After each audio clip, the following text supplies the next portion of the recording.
आज हम समास के बारे में पढ़ेंगे कि समास क्या कहलाते हैं।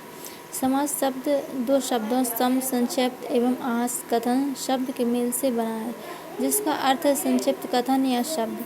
समास प्रक्रिया में शब्दों का संक्षिप्तीकरण किया जाता है।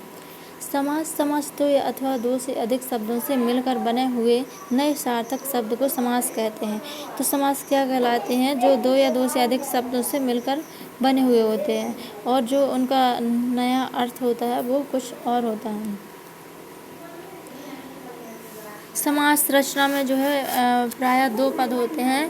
पहले पद को पूर्व पद कहते हैं और दूसरे पद को उत्तर पद कहते हैं। अब हम देखते हैं कि जो समास है, समास के भेद क्या है। समास हम जान लिए कि समास क्या है। तो समास का मतलब होता है दो या दो से अधिक शब्दों से मिलकर बने होते हैं और उनका जो मतलब मिलकर बना हुआ क्या है, नया सार्थक शब्द होता है, उसको हम क्या कहते हैं? समास कहते हैं। समास के भेद क्या है? समास के कितने भेद हैं? समास के मुख्यतः 6 भेद हैं। अव्ययीभाव समास, तत्पुरुष समास, कर्मधारय समास, द्विगु समास, द्वंद्व समास, बहुव्रीहि समास। पदों की प्रधानता के आधार पर वर्गीकरण। तो जैसे मतलब पदों की प्रधानता के आधार पर अगर देखें कि पूर्व पद, उत्तर, तो पूर्व पद होता है जो पहले आता है, उत्तर पद बाद आने वाला।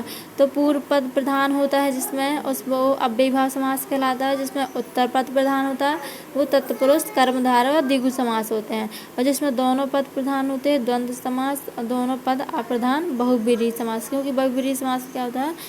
कुछ तीसरा अर्थ प्रधान होता है।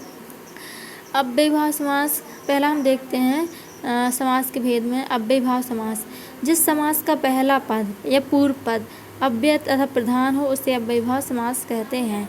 अव्ययीभाव समास मतलब वो समास कहलाता है जिसमें क्या होता है, जो शब्द होता है, उस शब्द होता है उसमें जो पूर्व पद होता है, पूर्व पद होता है, पहला पद होता है वो प्रधान होता है, उस पर जोर दिया जाता है, उसको क्या कहते हैं? अव्ययीभाव समास कहते हैं। इसकी पहचान है कुछ कि पहला पद में क्या आता है? अनु आता है, आ, प्रति, भर, यथा, यावत, हर आदि होता है।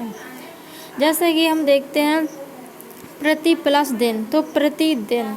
तो यहाँ दिन तो है, दिन मतलब दिन, लेकिन यहाँ पर क्या है? पूर्व पद जो है वो महत्वपूर्ण है। प्रतिदिन मतलब प्रत्येक दिन।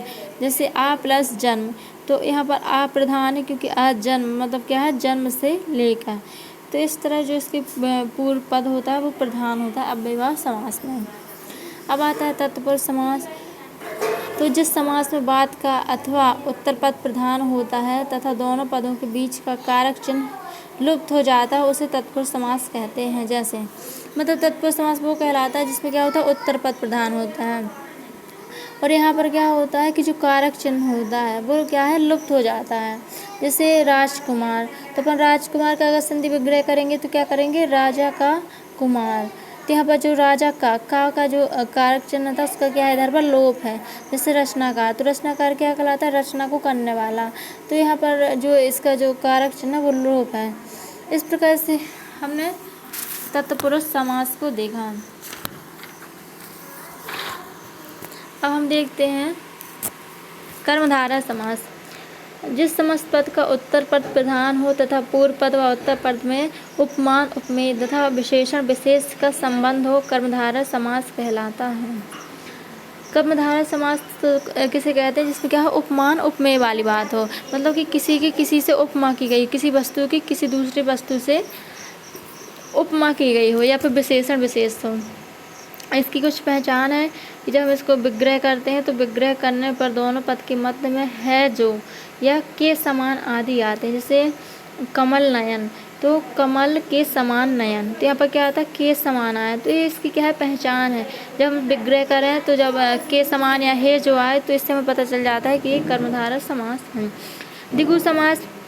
द्विगु समास, जिस समस्त पद का पूर्व पद संख्यावाचक विशेषण हो द्विगु समास कहलाता है। तो जो द्विगु समास है उसमें क्या है? संख्या की बात की जाती है, उसको द्विगु समास कहते हैं। जैसे क्या है? चौराहा, 4 राहों का समूह, तो ये चौराहा इस 4 की बात कर रहा है। यहाँ पर क्या है? अंक आ रहा है या संख्या आ रही है। जैसे सप्तऋषि, तो 7 ऋषियों का समूह। अब देखते हैं द्वंद्व समास। तो द्वंद्व समास क्या कहलाता है? जिसमें दोनों पद प्रधान होते हैं और जिसमें इसकी पहचान क्या है कि इसके दोनों के बीच क्या है? योजक चिन्ह, जो हाइफन है उसका प्रयोग होता है। जैसे क्या करें हम,